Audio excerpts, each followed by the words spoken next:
¿Alguien ha escuchado alguna vez hablar? ¿Tiene alguna referencia? ¿Sí? ¿Cuál? ¿Cuál? En los trabajos anteriores sobre el texto de Portantiero, que ya leímos. ¿Y qué otra? Pero no del texto, de la vida cotidiana, de su paso por la escuela secundaria y todo eso. ¿Tienen alguna referencia o la primera vez que lo escucharon nombrar a Durkheim ha sido acá en este ámbito? ¿Sí? Acá.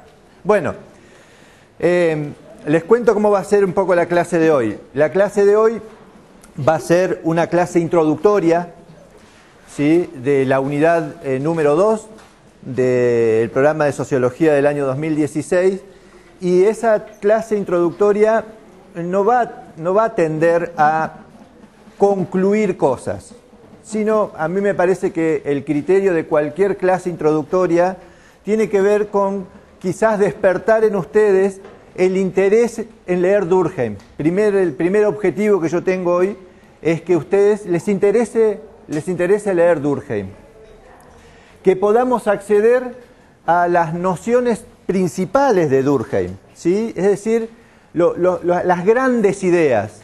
En el otro teórico vamos a buscar un poco más sistemáticamente desentramar esas ideas centrales, y en una tercera instancia lo que vamos a hacer es reconocer en textos actuales, ¿sí?, esa impronta de Durkheim, y estoy hablando de los textos básicamente que vamos a revisar en la última parte de la materia, vinculados a los textos de Maristela Svampa y de Patricia Aguirre, que vamos a trabajar en aplicación de casos concretos. Es decir, es una clase introductoria que abre... ¿Sí? Hoy empezamos la unidad 2, ¿no? ¿Cómo? Hoy empezamos la unidad 2. Sí, señor. Hoy arrancamos con la unidad 2. Entonces, es un texto, va a ser una clase que va a hacer una gran presentación, que no se propone como una clase que intenta dejar cosas concluidas, sino que yo voy a hacer esta clase apoyado en un texto que escribí para el libro de esta materia, que se llama Conversaciones con un clásico, y que está como bibliografía en el programa, y que más que concluir cosas yo propongo conversar con Durkheim, ¿sí? Porque el desafío que tengo es que Durkheim no es un clásico, solamente, sino que es mucho más que un clásico. Es decir, es un autor que todavía sigue estando muy presente en muchísimos trabajos, en muchísimas investigaciones, en muchísimos textos de la sociología mundial y argentina en particular, como lo demuestran los textos que vamos a revisar después. Entonces lo que vamos a hacer es conversar, no solamente con Durkheim, sino conversar con el contexto, ¿sí?, que da origen a esos textos de Durkheim. De esta manera no va a ser una clase que arranca aquí y termina cuando termina la unidad 2, sino que es una clase que da continuidad a los textos que ya habíamos revisado con Portantiero, ¿sí? Y en ese sentido yo entiendo que va a ser esto mucho más fácil, más accesible, y va a estar más interesante para todos. Bien. ¿Alguna pregunta hasta acá de contexto? ¿No? ¿Está todo bien? ¿Arrancamos entonces? Bien. El primer tema que me parecía que era llamativo es que ustedes me hayan dicho que la primera vez que escucharon hablar de Durkheim fue en la facultad. Pareciera que el resto del mundo demuestra otra cosa. Miren el pequeño trabajito vinculado a cómo se representa a Durkheim en el imaginario mundial. Hay en Google más de 20.000 imágenes de Durkheim, ¿sí?, por encima de muchísimos otros autores que a primera vista parecen como más representativos o significantes. Hay más de 200 videos en YouTube, ¿sí?, y hay más de 1 millón de páginas. Recién me preguntaba Guille, Durkheim tiene una página de Facebook a la que visita muchísima gente y con la que muchísima gente conversa con Durkheim en ese sentido, ¿sí? Por lo que de nuevo, esto parece ser como un anticipo de que Durkheim, empiezo a poner signos de pregunta, no es solamente un clásico, sino que parece estar mucho más presente en nuestra vida cotidiana. Bien, ¿cómo anduvieron con en el práctico con la famosa línea del tiempo? ¿La tienen un poco más clara ahora respecto de cómo se van ubicando los hechos históricos, cómo se fueron dando la aparición de las determinadas tradiciones teóricas y todo eso? Lo compartimos acá rápidamente para poder construir ese contexto. Yo hice una muy brutal línea del tiempo que vincula dos o tres cositas que me parecen centrales. El primer dato que me parece central es dónde está ubicado Durkheim. ¿Sí? Fíjense, ¿dónde está ubicado Durkheim? Casi al final de esta línea del tiempo, que obviamente esa línea del tiempo sigue. ¿Por qué me parece central eso? Porque si Durkheim está ubicado acá, lo que yo creo que es interesante de Durkheim es todo lo que está atrás de Durkheim. ¿Sí? Y todo lo que está atrás de Durkheim son elementos determinantes que luego vamos a leer en la obra de Durkheim. Entonces, si nosotros conocemos el contexto previo en el que Durkheim se inspiró, cuáles eran las ideas centrales de la época, cómo se fueron dando esas discusiones teóricas y cómo fueron respondiendo a los contextos, vamos a poder determinar una cuestión a priori que nos indicaría que toda la producción de Durkheim, o buena parte de sus textos, responden a un contexto y a una época histórica. Entonces, si nosotros conocemos esa época histórica y ese contexto, vamos a entender rápidamente lo que Durkheim nos está proponiendo. ¿Sí? Bien, ¿cuáles son esos fenómenos centrales? Primero, hay un gran elemento muy próximo a Durkheim que tiene que ver con... ¿Cuál es el primer elemento que tiene que ver con la determinación de Durkheim sobre determinadas cosas? ¿Cuál es el primer hecho que ustedes ya pusieron en su línea del tiempo? ¿La Revolución? Bien, la Revolución Francesa es un hito que marca determinantemente la obra de Durkheim. Ustedes ya lo tenían en sus textos y en sus trabajos. Segundo, ¿qué otro elemento hacía distinto a este contexto en el que nace Durkheim acá? Sí. ¿Qué hace el contexto determinante de eso? ¿Qué otro elemento?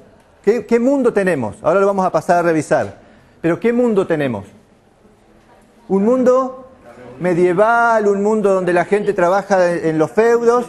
Tenemos otro elemento determinante que es la revolución industrial y a partir de allí la constitución del capitalismo como un nuevo modo de producción. Dos elementos centrales, ¿sí? Ahora bien, el contexto en el que Durkheim escribe, ¿cuál es? ¿Cómo se constituye? ¿Cómo se representa en su Francia natal? ¿Cómo se imaginan ustedes que será el contexto en el que Durkheim escribe? En todo esto, como la Revolución Francesa, con la Revolución Industrial ya como antecedente. La Comuna de París. ¿Qué es la Comuna de París? A ver. ¿Qué es la crisis? ¿Cómo se la imaginan ustedes a la crisis? Se pierden los valores tradicionales. ¿Cómo? Se pierden los valores tradicionales. ¿Se pierden los valores tradicionales? Dice el compañero. ¿O qué pasa? Cambia la estructura de la sociedad. ¿Qué aparece? Aparece una burguesía un poco más consolidada. ¿Qué más? Desaparición de la nobleza. Aparecen las clases obreras. ¿Qué más aparece?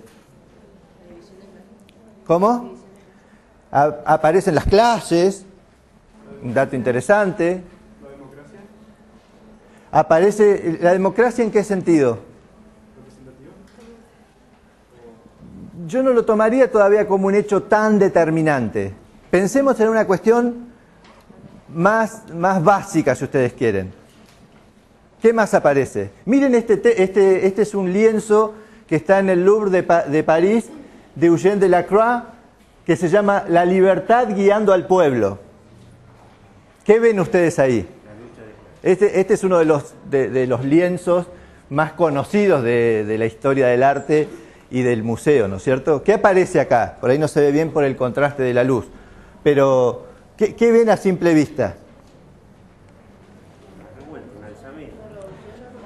Aparece una revuelta. ¿Qué aparece acá atrás?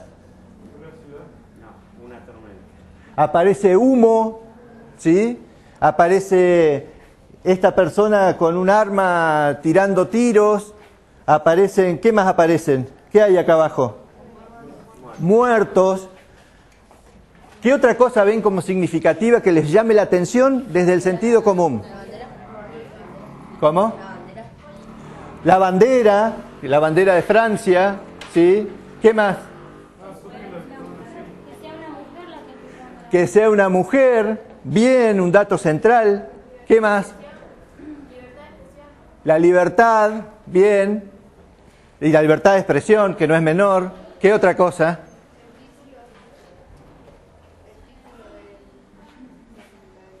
El título del cuadro.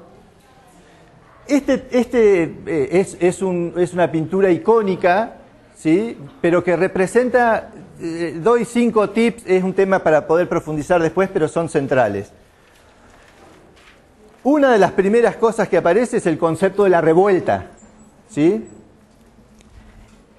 No lo ven ustedes acá en detalle, pero cuando subamos el Power lo van a poder observar. Esto es una escena de una barricada, ¿sí? En la Francia en la que luego escribe Durkheim, es esta Francia. Una Francia convulsionada, con barricadas en las calles. ¿Saben lo que es una barricada? Sí. ¿Sí? Con barricadas en las calles. ¿Qué hacía la gente en las barricadas?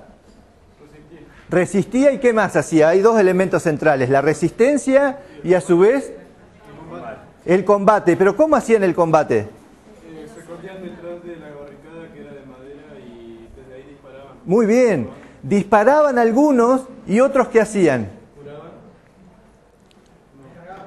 ¿Cómo se defendían? ¿Cómo atacaban? Para que tengan dimensión de lo que era la lucha, lo estoy planteando. Puede ser como hicieron, digamos, acá en el Reynato, digamos, que tiraban agua en tierra. ¿Qué tiraban? A ver, vamos al contexto. Algo tiraban que no eran tiros, digamos.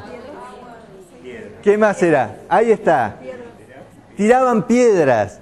Concretamente, no piedras como tales. ¿Qué tiraban? Adoquines. Muy bien, entonces. Fíjense la Francia en la que está escribiendo Durkheim. Barricadas en las calles, madera tirándose adoquines para poder defenderse, y uno de los hallazgos interesantes de Delacroix acá es que representa en este lienzo todos los actores sociales. Acá aparece una persona que se supone que es un obrero que salía de una fábrica. Aquí hay un señor con un sombrero de copa que se supone que representa una burguesía un poco más acomodada. Acá este que está moribundo, buenísimo, un millón de gracias. Este que está acá moribundo es un campesino. Fíjense el nivel de precisión del arte, por eso me parece que es interesante poder pensar a estos autores en su contexto y nutrirnos del arte que tenemos a mano, que está expuesta en determinados lugares, para poder conocer, entrar en ese lugar, para poder entender las obras, porque si nosotros no logramos descifrar este cuadro, que no podemos entender muy bien por qué Durkheim está tan preocupado por el orden social. Pero claro que había que estar preocupado por el orden social. Miren lo que pasaba en la ciudad donde él iba a desarrollar todos sus textos más importantes. Este campesino moribundo, fíjense, acá hay un detalle menor, pero que es significativo, chorrea sangre sobre los adoquines, hay muertos ya, ¿sí? Y la libertad, ¿qué hace? ¿Cuál es la actitud que tiene la libertad que viene? Está como por arriba de todo lo demás. Muy bien, es una figura que viene como a liberar, ¿ok? Pero la pregunta es, ¿dónde está la mirada de la libertad? Hacia atrás. Está atrayendo a los demás. Muy bien, bien. Entonces, ese es un dato pero sumamente significativo de la expresión de Delacroix, porque a quien observa esta obra de arte la pone en una disyuntiva donde tiene solamente dos opciones. Las dos opciones que tiene quien observa esta obra de arte es o que me pliego al movimiento y por lo tanto me encolumno detrás de los que van a las espaldas de la libertad, o ¿qué hace la libertad con el resto de la gente liberada del pueblo francés? Si yo no me pliego, ¿qué haría? Me pasa por encima, exactamente. Entonces, esta gran obra contiene ya datos, pero que son exquisitamente de la obra de Durkheim. ¿Cuáles son esos datos que aparecen como codificados en el arte de la pintura francesa? Muy bien. Ahí aparece un elemento que va a ser central no solamente en Durkheim, sino que nosotros ya lo recorrimos con Comte, por ejemplo, ¿sí? Y que ahora lo vamos a recuperar. Sí, ¿qué más? No está el clero, como siempre. ¿No está el clero o está el clero? Esa es una buena pregunta. ¿No está? No lo veo yo. A ver, esta es una muy buena pregunta. ¿Está el clero en esta Francia de la libertad o no está? ¿Lo ven ustedes? ¿Lo intuyen, lo perciben? ¿No? El clero está. ¿Sí? Ese es un buen dato. Es una buena observación también. ¿Dónde está el clero? Acá. Estas son... Pero no está participando. Muy bien, pero está presente en la simbología. ¿Sí? Estas son... ¿Qué son? Muy bien. Son las iglesias, que están como parte del contexto. Pero al pie de la iglesia existe tumulto, hay movimiento, hay concentración, hay demanda, ¿sí? Podríamos decir, pero esto fue pintado para Comte, pareciera ser pintado para Comte. Viene un nuevo orden positivo que va relegando cada vez más los estadios teleológicos y metafísicos. Parecía ser hecho para Durkheim, pero especial para Comte, pero al pie de la letra. Digo, antes que los textos estén escritos, ¿sí?, a los que vamos a pasar a revisar y hacer una gran introducción hoy, antes que esos textos estén escritos, hubo un contexto que los generó y otras expresiones que intentaron reproducir esa situación. Y el arte, en ese sentido, es sumamente claro en las pulsiones, en las sensaciones, en las construcciones simbólicas que hacen de los contextos. Es decir, muertos, representaciones de todos los estamentos sociales, segundos planos, y la libertad llegando finalmente, como dice el texto, guiando al pueblo, liberando al pueblo, por lo que se presenta un contexto sumamente complejo. Yo creo que hasta en cierto punto, yo a veces leo en Durkheim una suma preocupación, ¿sí? De ese, imagínense ustedes, de esa concepción del mundo medieval, un poco más organizado, más en orden, si ustedes quieren mucho más esquemático y todo, a este otro mundo moderno, donde aparecen las manifestaciones, donde aparecen los líderes, donde aparece la libertad, donde aparecen las barricadas, y todo ese mundo en desorden aparece, yo creo, en Durkheim con una suma preocupación y hasta en ciertos textos una profunda angustia.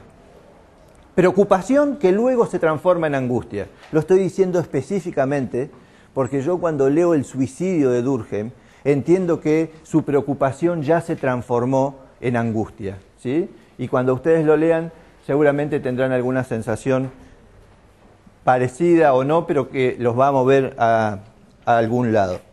Bien.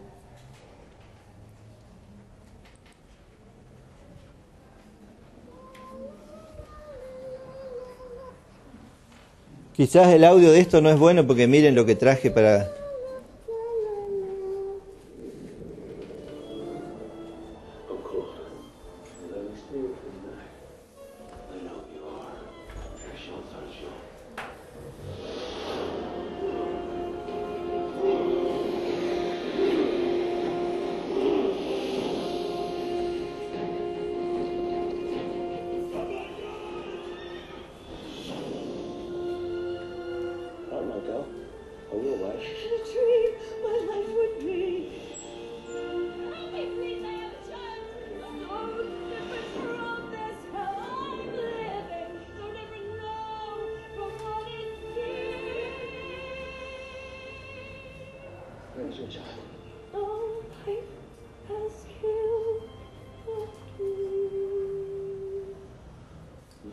Death. Another day of destiny comes up. It's never-ending road to Calvary. Where's the child, Cosette?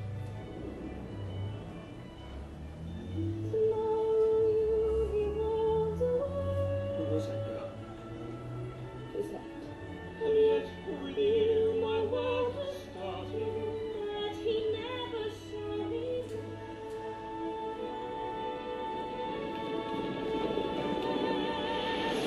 One day more to revolution, we'll nip it in the bud.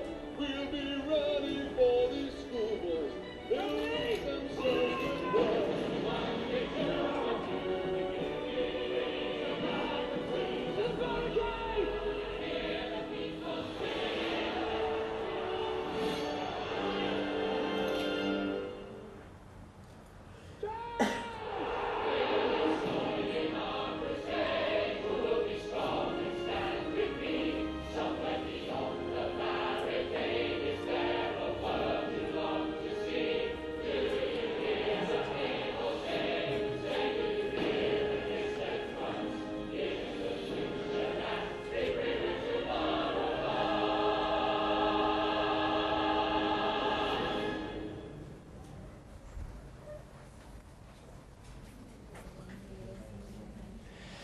Bien, la película más vista de 2012 y el espectáculo musical más representado en la historia de las comedias musicales.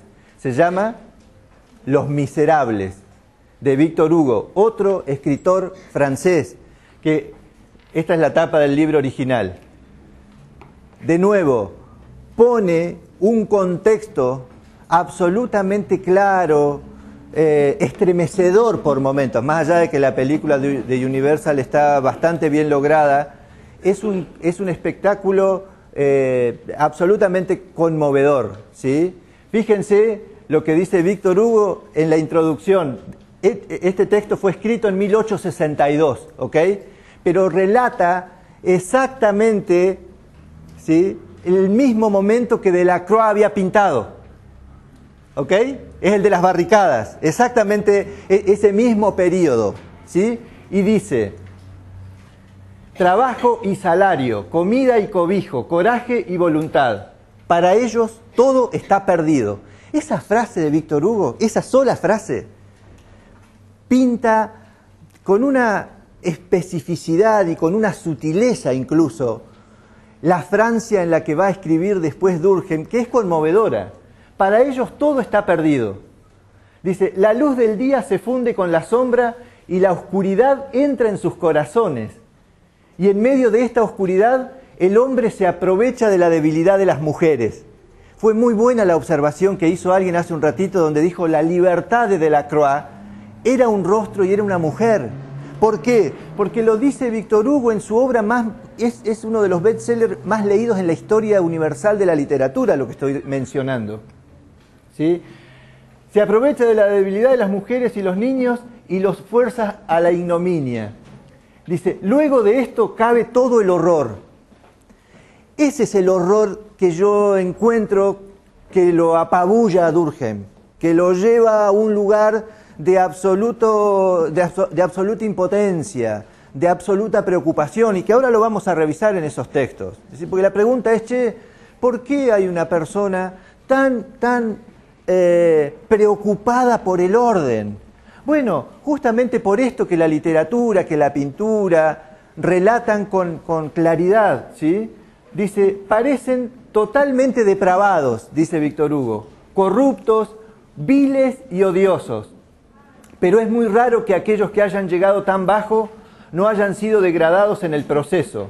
Además, llega un punto en que los desafortunados y los infames son agrupados. Fíjense el dato central, porque esto va a ser determinante en Durkheim. Y los infames son agrupados, fusionados en un único mundo fatídico. Ellos son los miserables, dice, los parias, los desamparados. ¿Sí? Es absolutamente claro cómo es el contexto en el que Durkheim va a venir a escribir. Este es el contexto sociohistórico que le da el plafón a la obra de Durkheim. ¿Sí? ¿Cómo no va a escribir sobre el orden una persona sensible? Si miren el contexto en el que se había desarrollado toda su obra previa. Bueno, y aquí tenemos la historia de las ideas de ese contexto social. ¿Por qué? Fíjense de vuelta. ¿Dónde está Durkheim? Al final. Entonces, todo lo que vamos a decir de Durkheim, y esta es una apuesta de Durkheim, como decía de Ípola, todo lo que vamos a decir de Durkheim está acá, está atrás, ¿sí? También voy a marcar después sobre el final los quiebres que hay de Durkheim, porque no es que Durkheim solamente reproduce todo lo que viene en su historia previa de las ideas. No, hay quiebres, ¿sí? Y evidentemente hay quiebres superadores en ese sentido, ¿sí? Porque si no hubiésemos estado condenados a un letargo de la reproducción de ideas del pasado que no nos serviría demasiado. Bien, Montesquieu, Saint-Simon, Comte, Durkheim, todos en Francia. ¿Sí? Rousseau, de Maistre y de Bonald, todos en Francia. Smith, Ricardo y Spencer, todos en Inglaterra. Pero el central también, el pensamiento de Hobbes, de Locke, y un autor que no suele aparecer muy vinculado a las ideas de la sociología, pero que a mí me parece determinante, básicamente en la obra de Durkheim, obviamente en la de Spencer, pero a través de la de Spencer en la de Durkheim, que es Darwin. ¿Sí? Bien, quiero hacer un rápido desarrollo de esto, porque esto podría llevar, digamos, una clase o dos clases enteras, y no es el sentido central de esta clase, sino que es el de abrir un panorama general de cómo llega Durkheim a encontrarse en este mundo de las ideas. Bien, ¿por qué puse Francia e Inglaterra? Porque entendemos que hay una correlación bastante directa entre las ideas del contexto de Inglaterra y el de Francia. También hay, y esto lo quiero decir claramente, hay una influencia alemana en Durkheim después, ¿sí?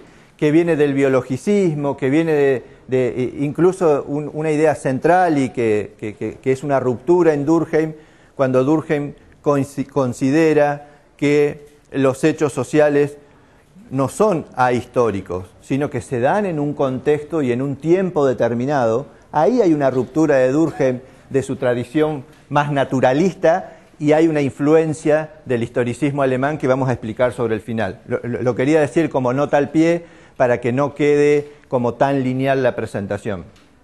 Bien, recordemos, por lo menos juntos, conversemos con estos autores, una idea central de cada uno de los autores que yo mencioné acá. ¿Qué recuerdan de Rousseau? Hagamos brevemente una historia de las ideas rápida, como el gran aporte que luego va a influir en Durkheim. El hombre nace bueno, pero el Estado lo corrompe. ¿No escribió el contrato social? Muy bien, contrato social. Rousseau, contrato social. ¿Cómo decías? Que según él el hombre nacía bueno, pero el Estado lo corrompía. Bien, ahí hay un tema que debemos mencionar. Vamos a simplificarlo de una forma como más directa. Dice Rousseau, ¿qué características tiene el hombre? Dos básicas. Después vamos a meter al Estado con Hobbes, pero primero dos básicas de Rousseau. Centrales. ¿Cómo?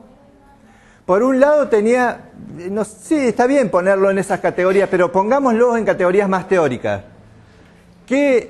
¿Cómo se plantea el hombre? ¿Cómo piensa el hombre Rousseau? ¿Qué tiene? Dos cosas, dos características. ¿Razón? ¿Cuáles son? Por un lado, un sentido de la propiedad, dice.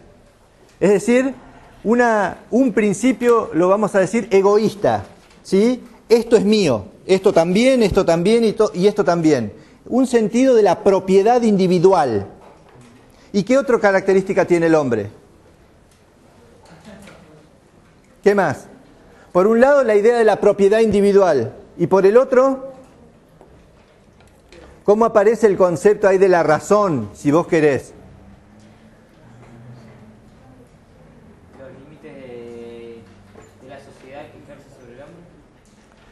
Muy bien, eso se llama el sentido de evitar la muerte violenta. Rousseau dice que el hombre lo que tiene es, por un lado, el sentido de la propiedad individual y por el otro, la conciencia de que no quiere morir violentamente. ¿Sí? Luego eso va a formar parte de la corriente que conocemos con el nombre del contractualismo nosotros, ¿sí? Pero es una idea central que influye en Durkheim. Bien, de Joseph de Maistre, ¿han escuchado alguna vez hablar? ¿No? Bueno, tanto de Bonal como de Maistre formaron parte de una suerte de grupo o de corriente teórica, podríamos llamarlo así, que se llamaba la reacción romántico-conservadora. Eran dos pensadores que básicamente fueron los primeros que, digamos, se mostraron tan preocupados como Durkheim, ¿sí? En varios textos va a aparecer esta idea de que tanto Comte como Comte principalmente, ¿sí?, nunca saldaron esta idea de reconocer que estaban mirando de costado con un ojo a de Bonal y de Maistre. Eran autores, ¿sí?, que el otro día apareció en la comisión en varios lugares con una suerte de confusión. Estos autores aparecen con la idea de, ante estas barricadas, ante la revolución industrial, hasta ante la revolución francesa, ante todos estos nuevos fenómenos, la idea de poder proponer volver a un orden establecido por la Edad Media, ¿sí? Por eso se llamaba revolución romántico-conservadora, ¿sí? Es decir, porque lo que se proponía era, pensemos más conservadoramente, quedémonos un poquito más tranqui, que la sociedad estaba mucho más organizada y por lo tanto eso nos garantizaba el orden. También hay un principio del orden de estos en Durkheim, ¿sí? Bien, ¿qué podemos decir de Saint-Simon? ¿Qué aporte podríamos encontrar que haya hecho? ¿Leyeron el texto de Portantiero? ¿Sí? ¿Qué aparece ahí? ¿Qué recuerdan ustedes que aparece ahí como una gran idea que después termina de desarrollarse fuertemente en Durkheim? ¿La necesidad de qué aparece en Saint-Simon?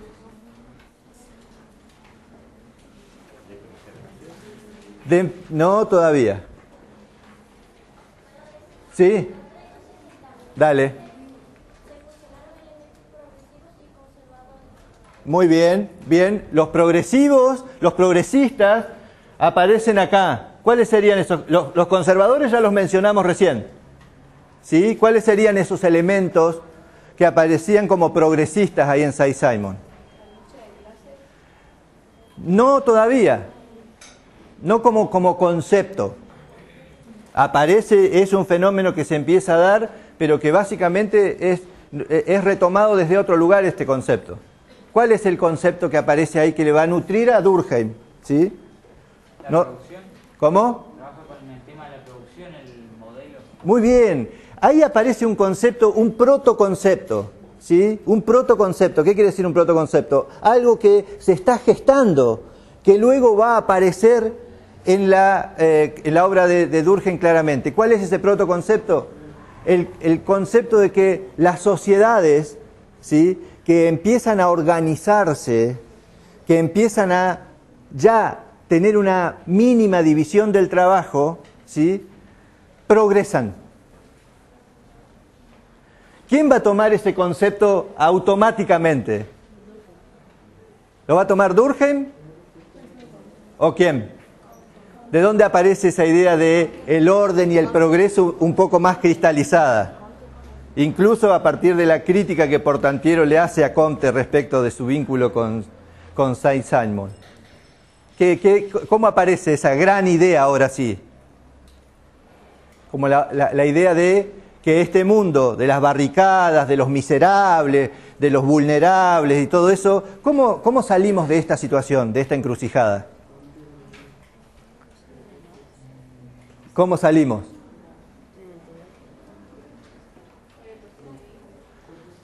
Salimos con el positivismo, dice la compañera, pero ¿cómo se encarna esa idea? Estamos todos en las barricadas tirándonos piedras unos contra otros, muertos algunos, convulsionado, tumulto, miserables por todos lados, desamparados. Che, ¿qué hacemos con el mundo? ¿Cómo salimos de esta situación? Y viene Comte y dice definitivamente 2 palabras. ¿Física social? ¿Cómo? ¿Física social? No, la física social es la construcción de la sociología como campo de estudios similar, análogo a la física de la rama de la físico-química. ¿Cómo salimos de la situación? No, esto ya lo habían dicho, fíjense, ¿por qué se los traje? Porque esa es la confusión que había con Portantiero. No, los positivistas no dicen que tenemos que volver para atrás. Los que decían que hay que volver para atrás son estos. Muy bien, y esa frase que lo inmortalizó a Comte es decir, la única posibilidad que tenemos para salir de esta situación es el orden y el progreso. Esa idea es determinante después en Durkheim. Por eso está bueno que lo conozcan desde antes, porque si no parecería que Durkheim lo toma desde una burbuja y en realidad toda esta tradición teórica es la que le fue dando los elementos centrales para la constitución después de su teoría que vamos a revisar. Bien, entonces, ¿qué tenemos acá? Orden y progreso.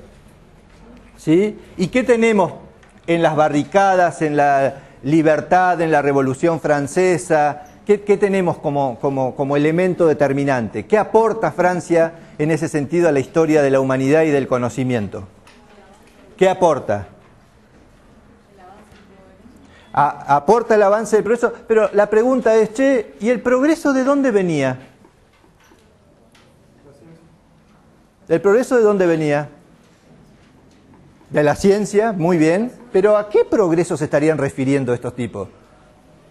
Porque, a ver, la pregunta es, ¿se acuerdan del cuadro de Delacroix? Todos miserables, todos pobres, todos expulsados de los campos, sumidos en una crisis brutal, matándonos unos contra todos, un campesino suplicando que no lo maten y que le den trabajo, sangrando en los adoquines. ¿Y el progreso? ¿De dónde viene el progreso en este cuadro? ¿De cuáles?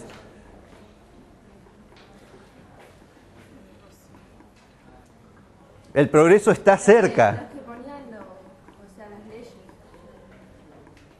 Una autoridad superior que ponga límites para que... ¿Cuál va a ser esa autoridad superior en Durkheim? ¿Cuál va a ser esa autoridad superior? Esos individuos. Pensemos, está bueno el aporte, lo quiero capitalizar para esto. Che, ¿cuál sería a esa persona que está implorando, sangrando, que le den trabajo, que la libertad lo libere? ¿Cuál sería el límite? ¿Quién le pondría el límite a esa persona? ¿Quién le pone el límite a los sujetos miserables? Y a los no miserables. El sistema jurídico, las leyes, las normas. ¿Qué más? ¿Cómo se llama todo eso? ¿Qué es el orden moral? ¿Me siguen hasta acá en el análisis? Yo tengo todos estos sujetos desesperados acá, siendo liberados por la libertad. La pregunta es, ¿hasta dónde van a ir? ¿Quién les va a poner el límite a esos sujetos? Si la única forma que teníamos de ir hacia adelante en la historia de la humanidad eran ordenados. La pregunta es, ¿de dónde viene ese orden? Muy bien, espectacular. Ahí está. Quien les va a poner el techo, por decirlo así, el límite a esos individuos, va a ser la sociedad, dice Durkheim. Ni la familia, ni la religión, ni el Estado. Un nuevo concepto, la sociedad. ¿Y cómo llama ese concepto de la sociedad poniéndole límites a estos sujetos miserables? Es una parte del orden social. Pero ¿cómo denomina eso? Nosotros todos hoy confluyendo acá en orden. ¿Por qué? La sociedad nos pone el límite, pero ¿cómo la sociedad construye estos elementos simbólicos para que estemos ordenados? ¿Cómo se llama eso? En Durkheim. Me adelanto en la exposición, pero voy a volver porque no quiero que se escape porque lo están haciendo ustedes. Yo no lo estoy haciendo, lo están haciendo ustedes. ¿Cómo se llama eso? Se los adelanto nada más, lo vamos a trabajar ahora. Se llama conciencia colectiva. Un sujeto, muchos sujetos individuales, el único límite, el límite que encuentran para estar en orden es el de la conciencia colectiva, dice Durkheim. No ya el de las instituciones tradicionales a las que estábamos acostumbrados a encontrar sujetos ordenados. ¿Sí? Entonces, de ahí viene el orden, de ahí viene ese concepto de orden. Pero el concepto de progreso, ¿de dónde viene? De vuelta. Está ahí, ¿eh?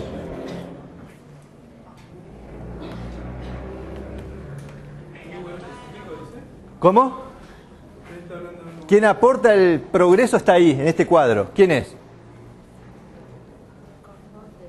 ¿Cómo? No.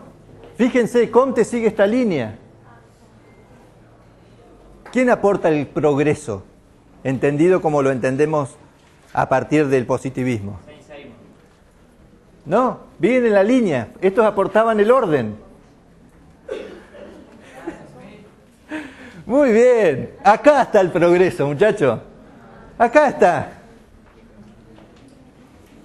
¿El progreso cuál es? El progreso individual capitalista. La posibilidad ¿de qué? ¿De hacer? ¿De hacer qué? De nuevo. ¿Qué aporta Spencer, Ricardo, Smith? ¿Qué aportan a la historia esta de la que estamos contando? Exactamente. La historia de la economía. La historia de cómo, si el sujeto desarrolla determinadas aptitudes, va a lograr el progreso material. Y esa teoría de la economía política la aporta Inglaterra. ¿Por qué la aporta Inglaterra? De nuevo. Porque ahí está la revolución industrial. Entonces, si Francia había tenido la Revolución Francesa y lo que aporta por contrapartida es el orden, Inglaterra, que había tenido la Revolución Industrial, por contrapartida, ¿qué aporta?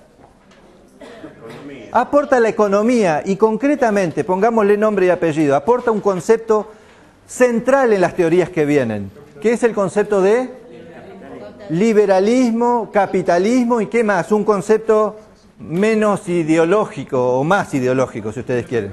El concepto de mercado. Perfecto. Entonces, acá aparece ese concepto. ¿Por qué apareció esto acá? Porque era imposible pensar a Comte sin esta idea. Porque si no, no puedo explicar de dónde aparece el concepto de progreso vinculado, y no digo que sea menos importante, solamente a la participación del conocimiento positivo en el desarrollo de las nuevas esferas humanas. A ver, sí, pero el progreso aparece con esto, con esta idea.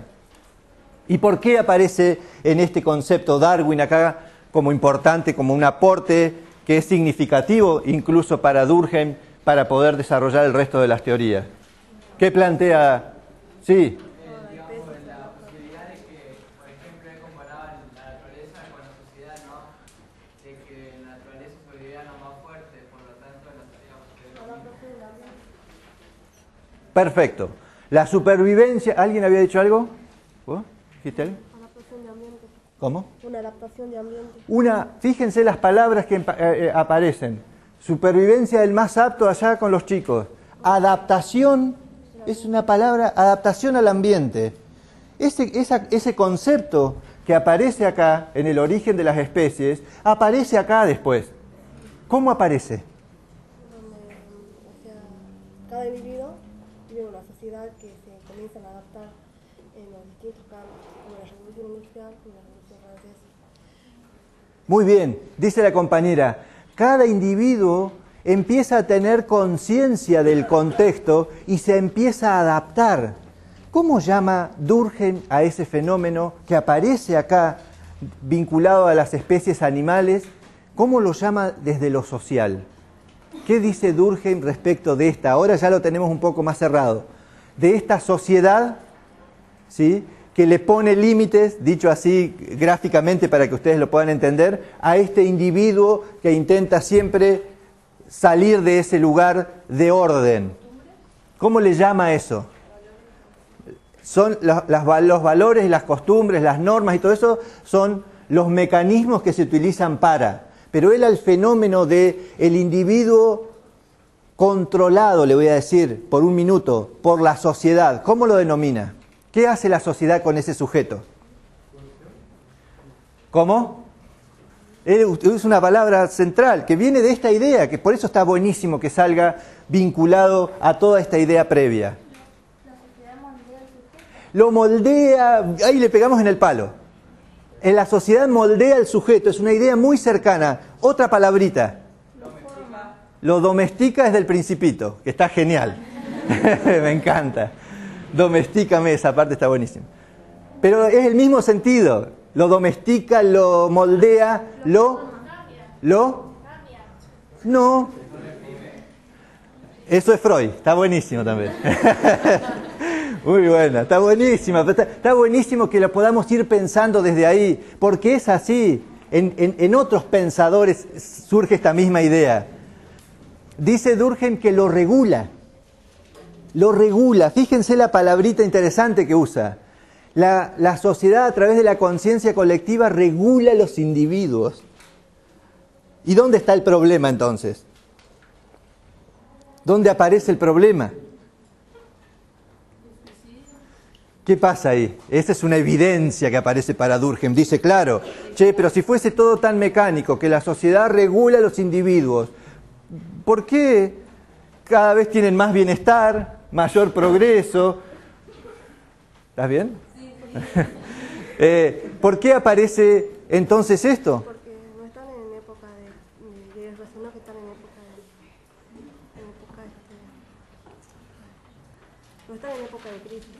Bien, dice, ¿qué pasa? Que los sujetos cada vez están, entre comillas, más, si ustedes quieren, más ordenados, con mayor progreso, siguiendo esa línea, pero sin embargo yo miro alrededor y las tensiones sociales, los problemas, esto, aquello, lo otro. Hay una desigualdad social. ¿Por qué hay una desigualdad social? ¿A dónde? La sociedad. Entonces surge ¿En los individuos, decís vos? en las clases, las determinadas clases. Ahí hay un tema que vamos a abordar ahora seguido, que es el siguiente. Los problemas no aparecen en los individuos. Claro, muy bien, muy bien, muy bien. Los problemas aparecen en ese arco de la conciencia colectiva, aparecen en la sociedad, que hace que esa regulación, esa integración, genere al interior de las sociedades quiebres brutales como nunca se habían dado en la historia. Entonces dice, ¿qué es lo que tenemos que revisar? Dice Durkheim, ¿a los sujetos, a los individuos? Tenemos que analizar esos hechos que ustedes ahora provisoriamente le llaman problemas de clases, que van a ser distintos cuando veamos a Durkheim, pero no tenemos que analizar a los individuos, a lo que le pasa a ella, sino que tenemos que encontrar la posibilidad de pensar problemas colectivos, lo que nos pasa a muchos y que cristalizan en determinadas formas. ¿Sí? ¿Cómo llama Durkheim a eso? Hice un salto para seguirlos a ustedes, pero ahora voy a volver. ¿Cómo llama a eso? Ya no nos preocupamos por el individuo solito, sino que nos preocupamos por los problemas sociales que aparecen en esa disfunción entre individuos y sociedad. ¿Cómo serán? Entonces dice Durkheim, no nos tenemos que preocupar de esos hechos individuales, nos tenemos que preocupar de hechos colectivos. ¿Esos son qué? Producen crisis. ¿Pero qué son? ¿Cómo lo llama él como objeto de estudio? Esos son, dice, hechos sociales. Y el centro de mi historia, de mi teoría y de todo mi trabajo va a ser esos hechos sociales. Yo voy a ir sobre esos hechos sociales, colectivos, coercitivos, determinantes de los sujetos, pero que sean sociales, siempre que sean sociales. Ahora los vamos a abordar. ¿Me siguen hasta ahí? ¿Estamos bien? ¿Hay alguna pregunta? ¿No? Bien. Entonces, hacemos una suerte de repaso rápido, cortito de todo lo que dijeron ustedes. Las ideas previas. El concepto de contrato social que manifestaron con Rousseau, ¿sí? No trabajamos, porque no da el tiempo, ni a Hobbes ni a Locke, pero lo metemos adentro de estas ideas previas, ¿sí? Del estado de naturaleza, el estado de civilidad y todo eso que ya ustedes conocen. Es decir, que es toda esa idea, digamos, da esas ideas que se cristalizan, dan origen a lo que nosotros conocemos con el nombre de ciencias políticas, ¿sí? El concepto que aparece con los ingleses de Spencer, Ricardo y Smith de la idea de mercado, que da origen a lo que ustedes también dijeron, que era la economía política, ¿sí? El concepto de la razón trascendental, es decir, toda esta idea que viene arrastrada desde Descartes para adelante, ¿sí? ¿Cuál era esa idea del racionalismo que aparece en todos estos autores que van a caracterizar a la modernidad como tal, como etapa histórica? ¿Qué decía esta idea que luego va a ser muy criticada por la mayoría? ¿Cómo aparece esta idea de la razón trascendental de la mano de la filosofía?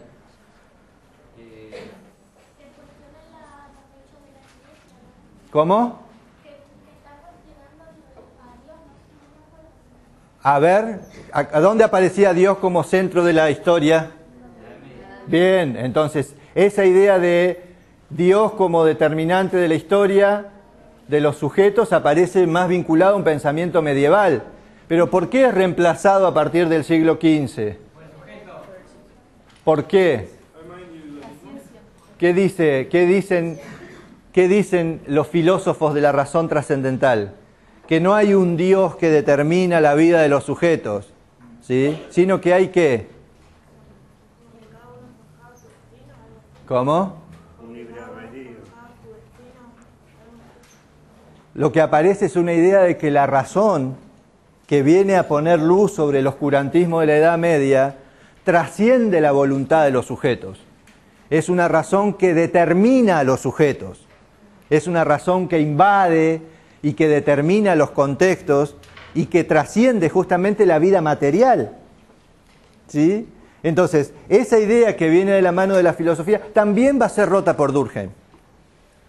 Porque cuando Durkheim dice que para analizar la conciencia colectiva lo que hay que analizar son los contextos y los tiempos históricos, lo que está diciendo es, no hay ninguna razón universal que establezca la verdad sobre las cosas.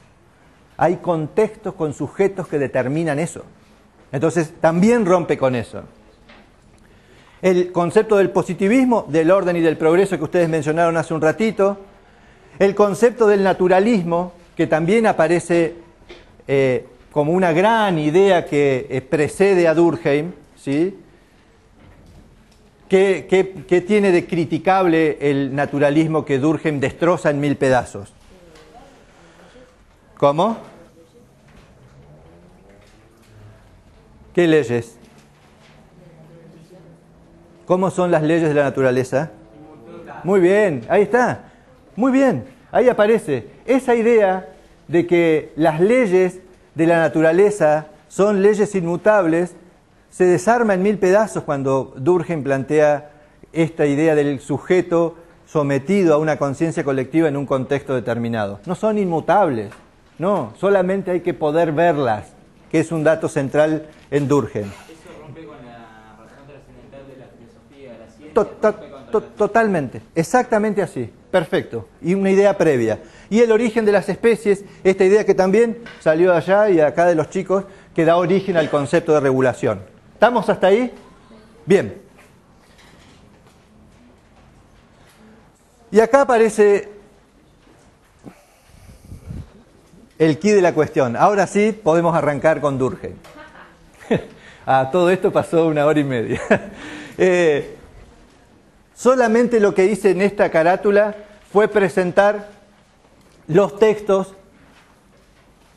centrales. Tiene muchos otros, los que históricamente se han trabajado en esta materia, en este caso las formas elementales de la vida religiosa. Este año en particular no lo vemos, pero lo hemos trabajado y ustedes lo van a poder trabajar seguramente en otros cursos. Nosotros vamos a llegar a revisar la división del trabajo de 1893, las reglas del método y el suicidio, ¿sí?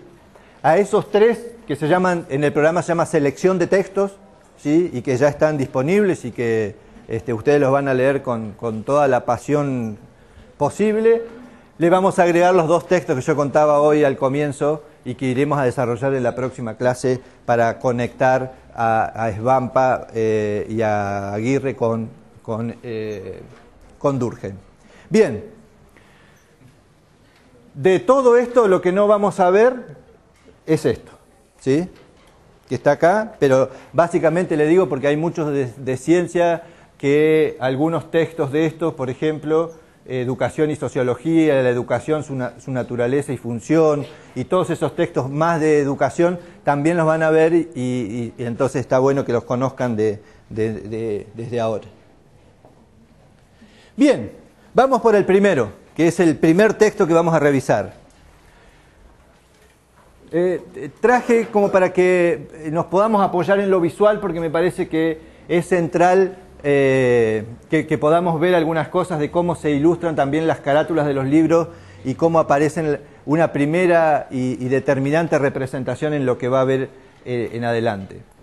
Dice en el prefacio de este libro escrito en 1893 y que es su tesis de doctorado de Durkheim, ¿sí? Que es un hecho interesante porque esto permite ver la trama con la que Durkheim escribió ese texto.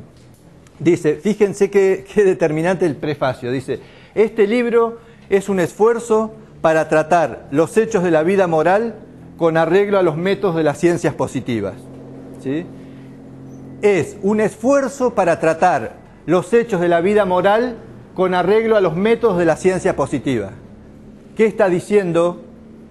¿Qué dice Durkheim con esas palabras? ¿Qué determina como anticipo a poder leer ese texto? Que va a estudiar, ¿qué? No es algo seguro, porque como dijo él, es un esfuerzo. Bien, ahí hay una palabra interesante, es un esfuerzo, es decir, ahí se está notando una suerte de pesar de Durkheim, ¿sí? No tengo que hacer algo que podría fluir, dice, voy a tener que hacer algo que me va a llevar un esfuerzo. ¿Por qué? ¿Por qué entienden? Está buena esa observación. ¿Por qué entienden ustedes que dirá esto? Voy a tener que hacer un esfuerzo, para mirar esto. ¿Por qué? Digan lo que se les ocurra. ¿Cómo? ¿Implica un distanciamiento? ¿Un distanciamiento de qué? Del contexto. Implica... Para analizarlo bien. Muy bien, ese es un buen dato, porque implica un distanciamiento del contexto. ¿Qué marca esa historia? ¿Qué marca esa dificultad? Que acá hay un gran tema metodológico primero. ¿Qué es cuál? El primer dato que aparece es que voy a tener que estudiar los hechos de la vida moral / social, ¿sí? Para que lo puedan entender, los hechos de la vida moral, social, con arreglo a los métodos de las ciencias positivas. ¿Cuáles eran las ciencias positivas? Química, física, biología. Lo primero que está diciendo es, esas ciencias de la vida social, moral, no tienen método. Si yo lo voy a tener que hacer con arreglo a las ciencias positivas, porque estas no lo tienen. Primer tema, denuncia en su tesis de doctorado, de graduación, que no tienen método las ciencias sociales. Entonces, como no tienen método, ¿qué va a hacer después que termine su tesis? Va a tomar el de las ciencias duras. Toma el de las ciencias duras para hacer esto. ¿Y después qué va a hacer? ¿La va a romper? Va a buscar un método para poder hacer su... Muy bien, va a escribir un libro que se llama La regla del método. Porque si el tipo está diciendo en su primer texto que no tiene el método, termina ese trabajo y lo que hace después que es escribir un libro, establecer cuáles son las reglas del método. Y el libro se llama creativamente, ¿cómo? La regla del método sociológico. ¿Entiende que es predecible casi lo de Durkheim? En el sentido de que es claro, es aprehensible, ¿sí? Entonces dice, voy a hacer un esfuerzo de nuevo. ¿Por qué? Porque no tienen método. Primer dato. Segundo, ¿qué más?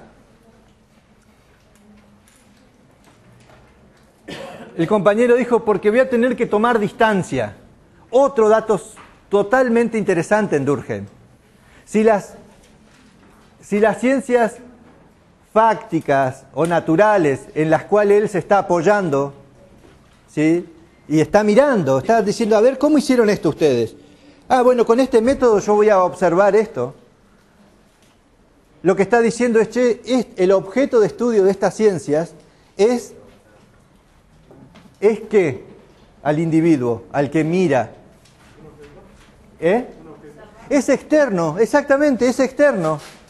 Un geólogo observa una piedra y dice, bueno, esta piedra en condiciones normales de presión y de temperatura cae a 9,8 metros sobre segundo al cuadrado, ¿no?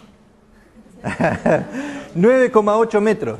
¿Qué es eso? Entonces dice, bueno, ¿sabes qué? Ya está. Establezca una ley, dice, total, todos los objetos en condiciones normales, 9,8 metros sobre segundo. Entonces, perdón, sí. Pero si dice después de que no se pueden universalizar todos los hechos. ¿Cuáles? Los hechos sociales no se pueden. Ah, bueno, pará. Coincido totalmente. Pero fíjate en la instancia en la que está. Él está haciendo esto con arreglo a los métodos de la ciencia positiva. Lo está diciendo acá. Yo voy a usar ese método para tal cosa. Y después voy a escribir el libro que dice cómo van a ser las ciencias sociales para poder construir sociología. ¿Sí? Entonces, recuerden ustedes que el dato previo es que Durkheim lee muchas investigaciones hechas sobre medicina, por ejemplo, en este fenómeno, digamos, de poder incluso visitar había un biologicista alemán que se llamaba Scheffler y Bernard, otro, y un par más que se dedicaban a hacer esto con las ciencias de la biología, ¿sí? Recuerden ustedes que no lo dijimos hoy porque no teníamos tiempo, pero tanto básicamente Saint-Simon había ya presentado la idea de la fisiología, de toda una cantidad de elementos vinculados a las ciencias biológicas que permitían estudiar esos fenómenos. Y Comte lo que hace Durkheim es tomar ese plafón y tratar de construir este texto sobre la división del trabajo social. Bien, ¿qué se observa en este texto? Básicamente lo que ustedes tienen que ver es que siempre que leemos a Durkheim, leemos dualidades. Es decir, siempre vamos a encontrar dos parámetros para poder acceder a Durkheim o a través de Durkheim acceder a lo que él nos está proponiendo que visitemos. La dualidad conceptual tiene que ver con que siempre en Durkheim vamos a leer lo sustantivo por un lado, ¿sí? Es decir, aquellas características que despiertan el interés de Durkheim de mirar cómo se constituye la sociedad, ¿sí? Eso es lo sustantivo, aquello que es palpable, accesible. Fíjense los términos que estoy utilizando. Puedo ser más riguroso, podría decir que son observables. ¿Por qué observables? Porque venía con esta misma matriz. Si las ciencias naturales observaban que el tipo caía, la piedra caía 9,8, ¿cómo se estableció esa ley? Observando. Cae acá, cae acá, cae acá, 9,8, ley universal. El agua hierve ¿a cuántos grados? Ley universal, de nuevo, en condiciones normales de presión y de temperatura, el agua hierve a tal ley universal, es decir, observación, ¿sí? Ahora, además en Durkheim hay otro elemento central, y ese elemento central es el aporte metodológico que él hace. El aporte metodológico son los caminos, ¿sí? Recuerden ustedes que el concepto de método tiene que ver con el concepto de camino. Es el camino que me lleva hacia, ¿sí? El método, entonces, en Durkheim es una construcción que intenta aportarle objetividad a estos elementos de la vida social. Por un lado vamos a observar siempre los objetos de estudio de la vida social y por otro lado vamos a ver en Durkheim el método que Durkheim propone para poder abordarlos, ¿sí? Dos elementos centrales que aparecen. La división del trabajo social. ¿A qué parte de la dualidad responde? ¿A la metodológica o a la sustantiva? Muy bien, a la sustantiva. ¿Y las reglas del método sociológico? ¿A cuál? A lo metodológico. Entonces, cuando hablemos ahora de la división social del trabajo, vamos a hablar de lo sustantivo, y cuando hablemos después de la regla del método, vamos a hablar de lo metodológico de Durkheim.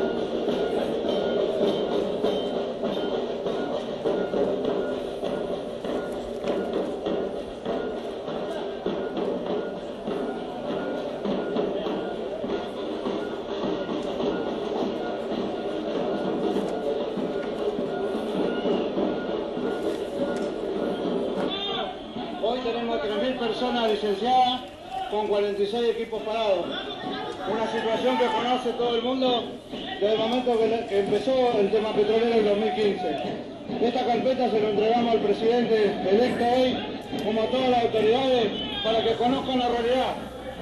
Nadie hoy puede saber que vino precavido. A todos se lo entregó en el mes de octubre esta carpeta. Recorrimos toda la índole. Y hoy entregársela a usted es el nombre de lo que dice el Papa y lo que predica. Los que más tienen son los que tienen que poner. Y en este momento lo tienen que hacer el gobierno nacional, pero lo tienen que hacer las operadoras.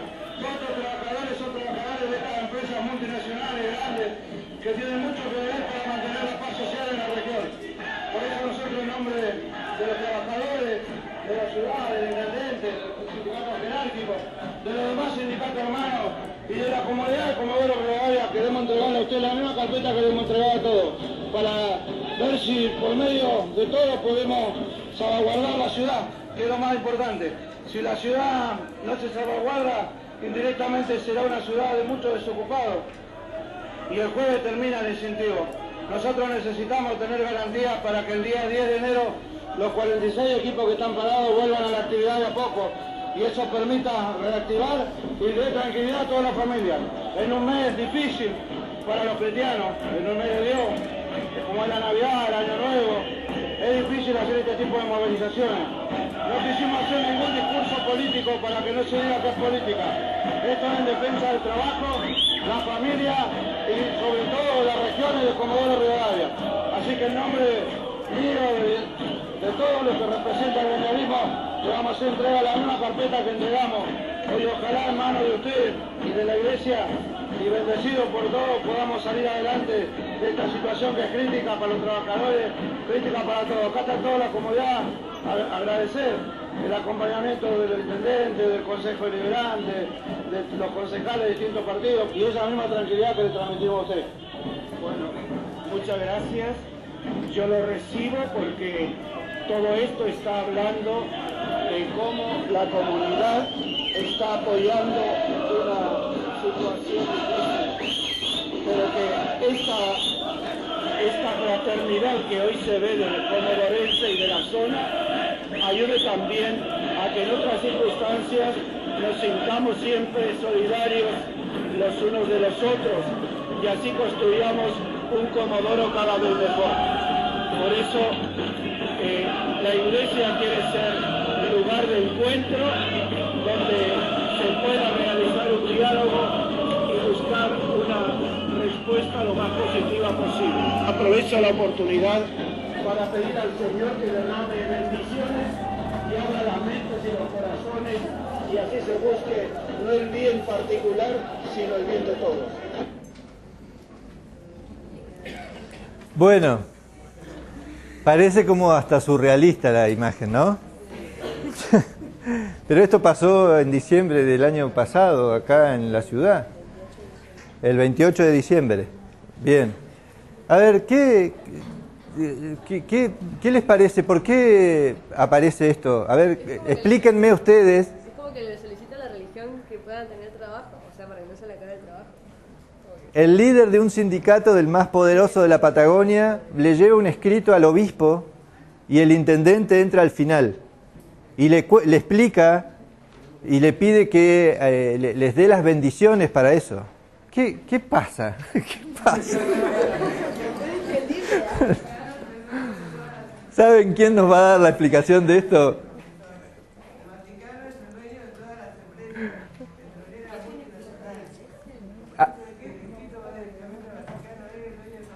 ¿El Vaticano? ¿Saben quién nos va a dar la explicación de esto? Emil Durkheim. ¿Por qué? ¿Qué dice Durkheim respecto de la división del trabajo? Un fenómeno que puede, fíjense, parecer un fenómeno totalmente del pasado. ¿Saben lo que plantea Durkheim en ese texto de 1890? Esto que termina pasando acá. Dice Durkheim, la palabra, muy bueno, aparece una palabra ahí en el obispo del concepto de solidaridad. No, lo dice el obispo. El obispo dice solidaridad. En 1893 Durkheim había escrito que se podían comparar dos tipos de sociedades, las tradicionales y las modernas, y que una de esos núcleos que constituía las sociedades tradicionales era la solidaridad mecánica, y las sociedades modernas iban a estar integradas por un tipo de solidaridad que se llamaba solidaridad orgánica. ¿Sí? Pero ¿qué termina diciendo Durkheim después de todo esto que ahora voy a explicar? Lo que termina diciendo es que la modernidad va a avanzar hacia un lugar donde ya no la familia va a poder contener al sujeto, a ese individuo, que no va a poder el Estado. Y fíjense que es sintomático que Linares entra al final de la historia, que no lo va a poder contener la religión, la pone como última posibilidad. Dice Durkheim, en la modernidad los sujetos, estos miserables que aparecían allá con el texto que trajimos, estos miserables solamente van a poder ser contenidos por el mundo del trabajo. Piénsenlo ustedes con sus familias. ¿Cómo se constituye el orden social hoy si no es a través del trabajo? Y obviamente, ¿qué pasa cuando este no está? Digo, pensemos hoy, el Comodoro de hoy. ¿Qué empieza a ocurrir? Crisis, pobreza, ¿qué más? ¿Qué hicieron los petroleros ese día? Movilización. Ya no se llaman barricadas con los adoquines, ¿cómo se llaman ahora? Piquetes con gomas. A ver, ¿qué cambió de ahí? Lo que cambió, ¿qué? No escuché. Ah, bueno, hablaste. No escuché, ¿qué dijiste? Ah, no tiene, no sé, habría que ver. Un par de tiros escuché el otro día. A ver, la pregunta de vuelta es por el orden. ¿Sí? Dice Durkheim en ese texto escrito en 1893 que el lugar que va a garantizar mínimamente en la modernidad esa contención, ese lugar de pertenencia, no es ninguna de estas instituciones tradicionales, sino que son los gremios. Que son los gremios. Entonces, yo pensaba, mientras leía esto, ¿qué cantaban los que venían por la manifestación bajando la San Martín? ¿Qué son? ¿Qué identitariamente, qué son? No, ¿Qué son? Nos decía, somos trabajadores de la industria. ¿Qué eran? Somos petroleros. Lo que termina siendo un refugio de la conciencia colectiva es esa pertenencia a petroleros, que su líder encabeza como líder de la manifestación y busca apoyo en las instituciones tradicionales que antes tuvieron la misión de contener esa conciencia colectiva. Va y le dice al obispo, se lo entregamos porque el Papa dijo que... Va y Linares entra al final, el Estado provincial, ¿dónde está? ¿Y el nacional? ¿Qué dijo Linares ayer del Estado nacional? De esto. Chicos, esta es una noticia de ayer. ¿Qué dijo? El Estado nacional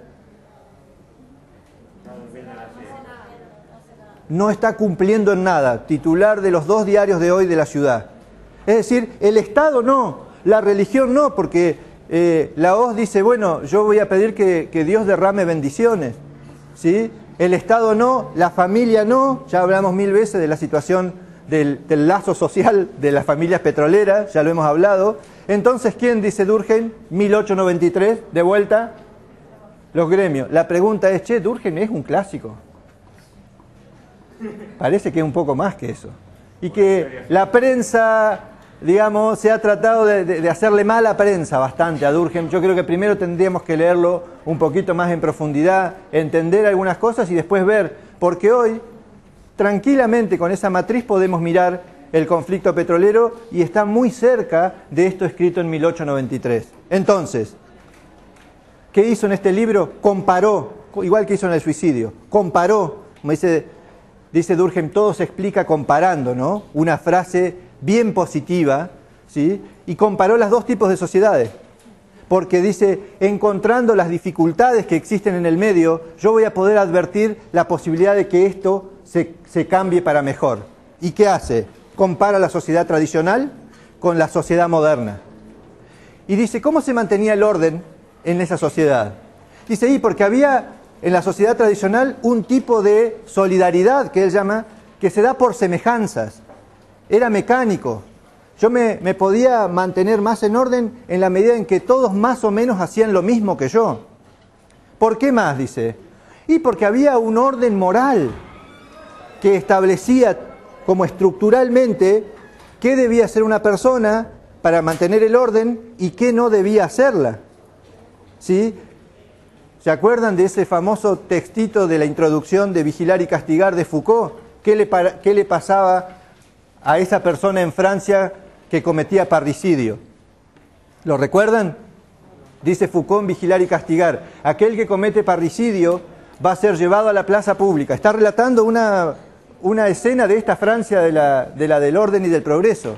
Va a ser llevado a la plaza, va a ser atenaceado a sus tetillas, va a ser quemado con plomo caliente en el pecho. Dice, y luego va a traer 4 bestias, se les va a atar a sus extremidades y a un grito las 4 bestias van a tirar en lugares distintos. Luego de eso va a ser quemado en la hoguera, al que comete parricidio. ¿Qué construía eso simbólicamente? ¿Qué es parricidio? ¿Qué es parricidio?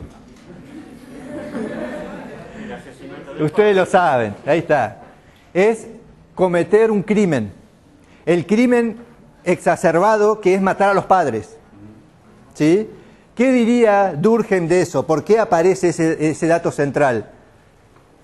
Porque un crimen no es un hecho individual, sino que afecta ¿a qué? De nuevo. Muy bien, afecta a la conciencia colectiva. ¿Sí? Entonces, eso construía un orden moral que hacía decir a un sujeto, che, yo no voy a cometer parricidio. ¿Por qué? Mirá lo que te pasa. Entonces, había la construcción de un orden moral que tenía que ver con esa idea. ¿Sí? Entonces, tenemos solidaridad mecánica, una constitución moral de la sociedad, estructural, si ustedes quieren, una forma de derecho, ¿sí? Que era un derecho represivo. Ese derecho represivo, ¿cómo se visibilizaba? ¿Se acuerdan ustedes de esa famosa frase de ojo por ojo, diente por diente? Bueno, es una frase que responde directamente al derecho represivo, ¿sí? ¿Qué le ocurre al que comete un hecho de corrupción en esta forma de derecho? Ahora que está tan de moda el tema. ¿Qué le ocurría? Literalmente, así como el ojo por ojo, diente por diente. Yo, en un exabrupto de mi mamá, una vez me dice, si se te ocurre sacar caramelos de ese frasco, te corto la mano. Fue un exabrupto. ¿Qué quería decir? Que iba a haber un castigo evidente, represivo, que me mutilaba, que iba a hacer que yo entienda que esos eran los límites. De nuevo, ¿se acuerdan que el problema era de estos? ¿Quién les pone los límites? Bueno, los límites te los va a poner el derecho represivo. ¿Sí? Ojo por ojo, diente por diente. ¿Qué otro elemento conocemos del derecho represivo propio de esta época? La traición. No, formas del derecho. Que vos veas que decir, este tipo se equivocó muy feo, quiso extralimitarse en los límites que habíamos acordado y por lo tanto el derecho, ¡tuc! ¿Cuál es? En las sociedades tradicionales estamos hablando, ¿ok? Quedan algunos vestigios, pero ¿cuáles son? Por ejemplo, la forma de la cadena perpetua. ¿Vieron cuando a alguien le dice, le dieron cadena perpetua? ¿Qué quiere decir? Esa es una forma que está vigente en algunos estados del mundo, que es una forma del derecho actual, pero que es en realidad un vestigio del pasado, porque la cadena perpetua remitía al tipo con la bola y la cadena que iba a tener que arrastrar durante toda su vida y por lo tal no iba a poder integrarse de nuevo a la sociedad. ¿Se entiende? Hay otra más extrema, que es la pena de muerte. Este tipo ya es imposible de recuperar. Se extralimitó de todo límite posible y por lo tanto los trascendió de una forma tan brutal que no merece vivir entre los humanos. ¡Pum! Pena de muerte. ¿Sí? En Nevada hace pocos días ocurrió uno de esas ejecuciones. ¿Ok? Ahora bien, ahí teníamos una sociedad más o menos en orden. Dice, pero en la sociedad moderna no tenemos casi nada de todo eso. La forma de solidaridad ya no es mecánica, sino que es orgánica. ¿Qué quiere decir orgánica? ¿A qué remite? Al organismo, al organicismo típico del que habíamos hablado antes. Entonces no hay un hallazgo ahí fuerte, pero es una figura bien representativa. La solidaridad orgánica lo que propone es pensar el conjunto de lo social en base a la cooperación. ¿Sí? A la cooperación de un individuo con otro individuo. Y eso haría que se mantiene el orden. Esa cooperación, ¿cómo la conocemos nosotros en el mundo del trabajo hoy? ¿Cómo? No, vamos a las funciones de los sujetos adentro del mundo del trabajo. ¿Cómo se demuestra la cooperación hoy en este mundo moderno?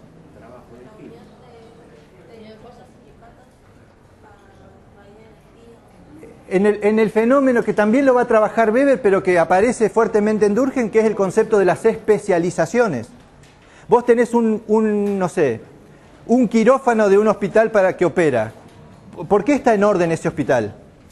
Porque hay un tipo que opera, que es el cirujano, hay otro tipo que hace la anestesia, que es el anestesista, hay otra persona que pone la venda, que es la enfermera, hay otro que trae y lleva al paciente, que es el camillero. ¿Por qué están todos en orden? Porque hay una cooperación entre los sujetos que hacen que eso esté en orden. Hay una división del trabajo cooperativa en el sentido de que cada uno sabe el rol que tiene que cumplir y está especializado para tal función. La forma del derecho cambia en la moderna. Ya no es represivo, ahora es restitutivo. ¿Y qué quiere decir que el derecho sea restitutivo? ¿Qué se inventa ahí como fenómeno interesante? La defensa de los individuos. ¿Y cómo aparece? Este se equivocó, ella se equivocó. Pero ¿cómo hago yo para restituir a esa sociedad un sujeto que haya entendido el mensaje? ¿No?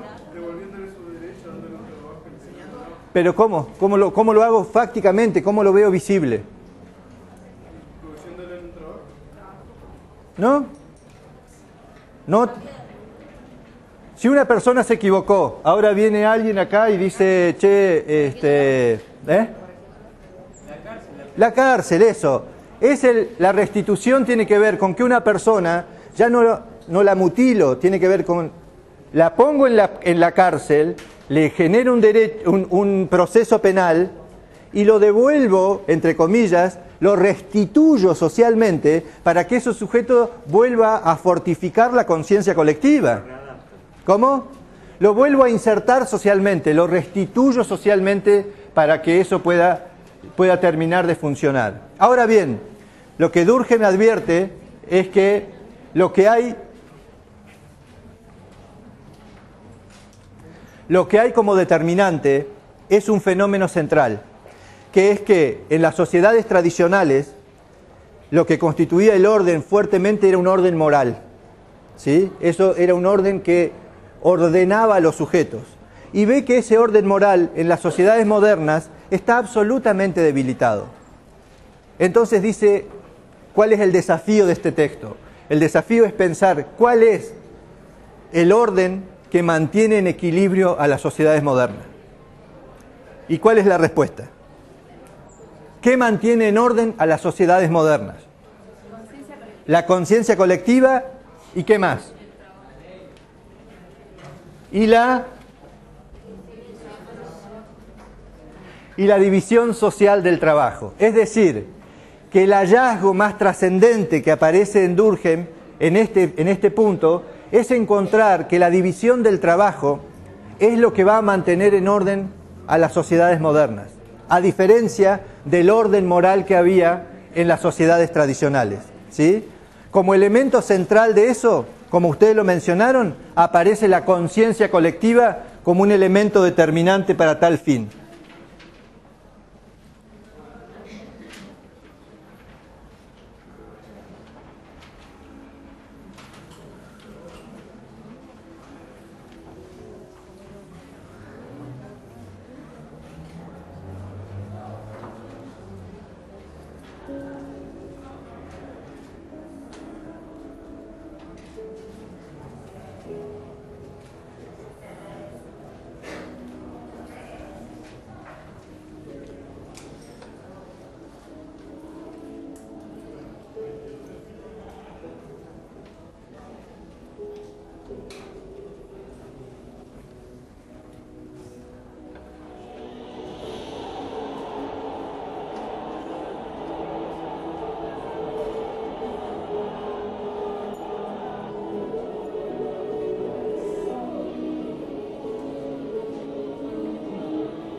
Ese otro que teníamos para ver, que estaba ahí, que era el video de las leonas en la final del Mundial, cuando cantan el himno, lo dejamos para que lo vean en el Power del blog, porque no tenemos tiempo, porque es exactamente en el mismo sentido.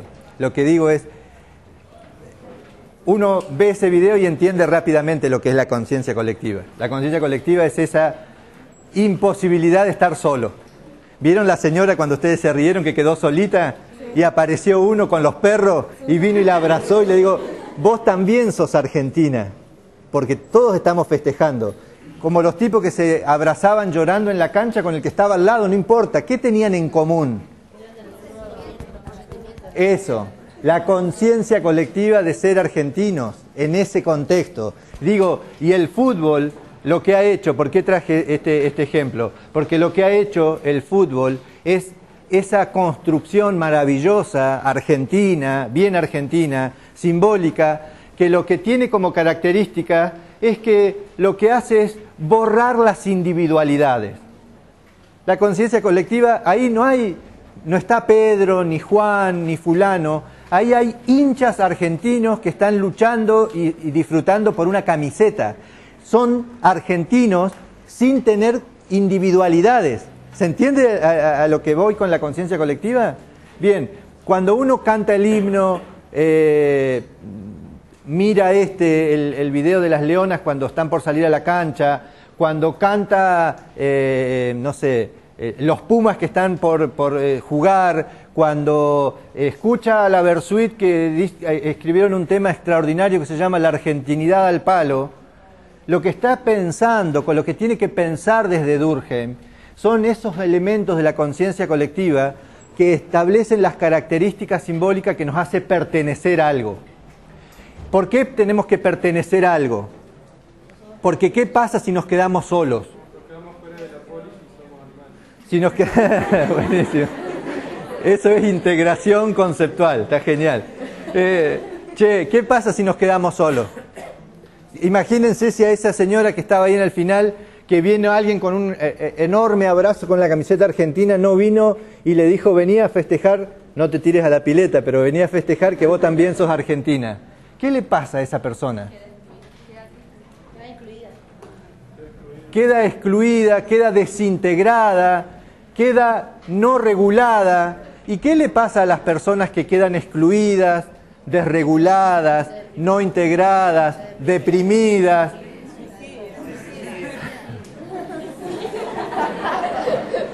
Había dejado la sorpresa para el final y ustedes me pinchan el globo, el suicidio. La única que metieron en la clase y es solamente para pincharme el globo. Toda esta clase la había preparado para una sola palabra, que era suicidio, y la dicen ustedes. Nada, digo, la conciencia colectiva desagregada, flaquita, frágil, lo que hace es empezar a dejar sujetos solos. Y esos sujetos solos, lo que hacen es, dice Durkheim, por eso es el libro siguiente, lo que hacen es mostrar, evidenciar, visibilizar, aunque sea crudamente, que están solos. Por eso, el suicidio no es un hecho individual, de vuelta, como habíamos dicho hoy. El suicidio, dice Durkheim, es un hecho colectivo. Es un hecho colectivo que se desprende de esa fragilidad de la conciencia colectiva que no contiene a los sujetos. Por lo tanto, lo que hay que entender es que ese hecho social es un hecho digno de estudiar por la sociología. No los casos individuales, que dice, en todo caso lo podría abordar la psicología sin problema.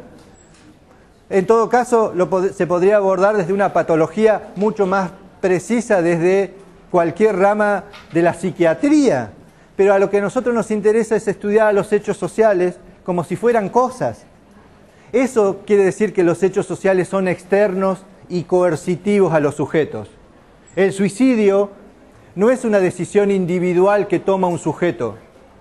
Es un hecho colectivo que lleva al sujeto a ese grado de desagregación social, por lo tanto termina tomando esa decisión. ¿Sí? ¿Se entiende hasta acá? Les voy a mostrar la última imagen, que no es un video, es una imagen, para que entiendan lo del suicidio en un hecho muy conocido. Nosotros tenemos en la Argentina ese caso es un caso que socialmente se conoce mucho y que es el caso de René Favaloro. ¿Recuerdan ustedes? Aparece en la letra de la Versuit, pero es un hecho muy conocido donde Favaloro escribe esa carta el día previo a su suicidio y cuenta por qué se suicida. Básicamente se suicida porque está solo. ¿Vieron cuando los chicos dicen le soltaron la mano? Porque todo el mundo le soltó la mano. La Fundación Favaloro se venía encima, el país caía en picada y el tipo dijo, no puedo más solo. La conciencia colectiva no lo pudo contener, ¿sí? Igual que a este caso que les traje para compartir al final. Miren esa imagen. Esa imagen es la ganadora del premio Pulitzer de 1994. Y la fotografía la tomó Kevin Carter, el fotógrafo que ganó el Pulitzer ese año en el 94. Ustedes saben que el Pulitzer es el premio más importante a nivel mundial de fotografía periodística, ¿ok? ¿Sí? Esa foto fue tapa de Time y eso un poco ayudó a que se divulgara a nivel mundial y Kevin Carter, un fotógrafo sudamericano, ganó en el mes de julio de 1994 el premio Pulitzer por esa fotografía, ¿sí?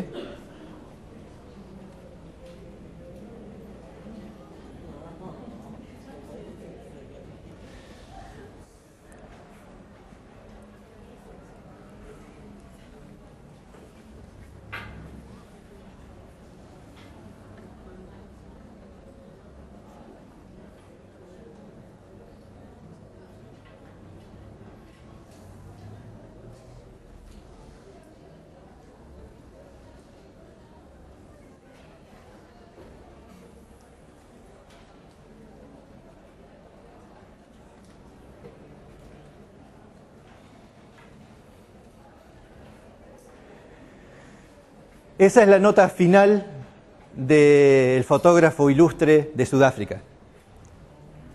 El mismo año, a los pocos meses de publicada su fotografía, se suicidó a los 33 años.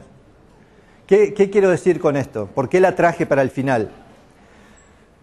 La traje para que podamos pensar que cuando los hechos sociales como estos son tan evidentes, son tan fuertes, y son tan imperativos, nosotros como cientistas sociales tenemos la obligación de hacer algo. Kevin sacó la fotografía y no soportó la soledad, el silencio y la desidia del resto de los humanos. ¿Sí? La niña que vieron en la foto se salvó. ¿Sí? Quiero que sepan eso, se salvó. Pero fue porque sus padres, ¿sí?, la rescataron de ese lugar, la contuvieron, la nutrieron, ¿sí?, y se pudo salvar. Pero lo que denuncia Kevin, el ganador del Pulitzer del 94, es que la mayoría de los sujetos miraron para el costado. Y él no soportó la evidencia de haber mostrado al mundo para el lado que iba la sociedad y haberse quedado absolutamente solo después de eso. ¿Se entiende el grado de debilitamiento de la conciencia colectiva respecto del hambre, de la pobreza y de la desnutrición? Bueno, nosotros, ustedes, en cada una de sus disciplinas, tienen la obligación de, como cientistas sociales, una vez que los hechos sociales están visibilizados, hacer algo para que esos hechos sociales se puedan cambiar, para que la sociedad pueda cambiar y para que podamos estar todos un poco mejor. La idea de poder entender que los hechos sociales son emergentes, urgentes de las sociedades modernas, es un trabajo que ustedes van a desarrollar de aquí en adelante en sus disciplinas, mientras que sean alumnos y luego que se gradúen. Y eso, el primer tipo que lo dijo en estos términos tan crudos y tan duros, fue Emil Durkheim. Así que por eso y por todas otras cosas que conté antes, vale la pena leer Durkheim, vayan a leer Durkheim, sáquenle el jugo en los trabajos prácticos y en la próxima clase iremos a complementar con las reglas del método sociológico y con los otros conceptos que quedaron pendientes en la clase de hoy. Así que con eso es todo. Gracias.